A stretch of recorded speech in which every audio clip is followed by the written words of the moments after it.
mistä voi parisuhteessa olla eri mieltä. Eli joku asia, mistä voidaan olla eri mieltä. Rahan käyttö. Mikä? Rahan käyttö. Rahan käyttö. Ihan loistavaa.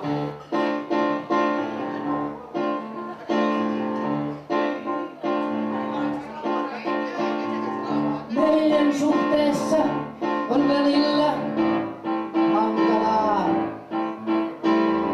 Mies koko aika mulle nalkuttaa liiasta rahan käytöstä.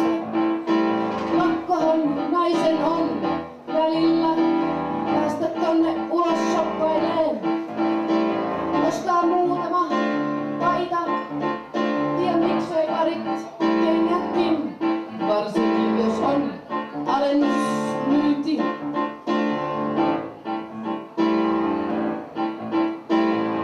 Kuule Titta, ne alennusmyynnit meni jo.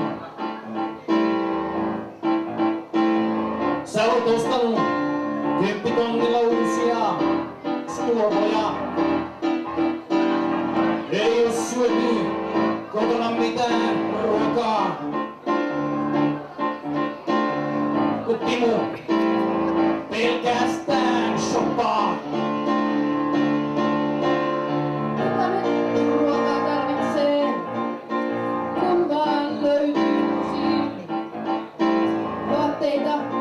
Onhan sekin silmän ruokaa ikuista. Kuule Titta, noin sun vaatteet on ihan rumia. Mieluummin mä kattoisin leivän päällä kaunista kinkkuviipaletta. Ehkä mä sitten meen K-kauppaan tästä saman tein. Kuljen näissä vaatteissa, vaikka ne rumiakin pois.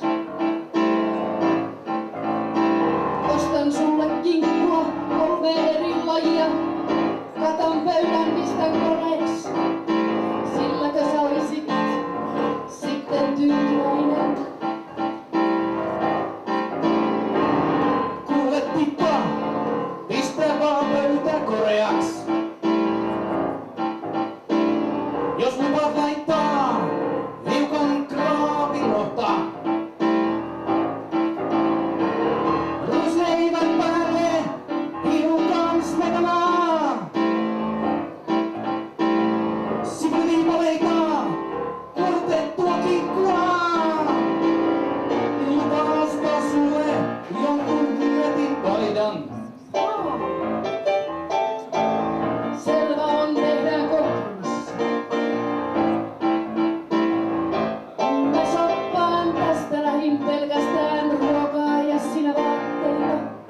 Onko hyvä niin se? Mun mielestä toi on aika hyvä diili. Mä näkisin, että sä siirryt syttariin. Sieltä saa sitä ruokaakin. Saa myös halpoja vaatteita sekä mulle niitä ihania kalsareita. Sittariin me mennään tästä lähin yhdessä.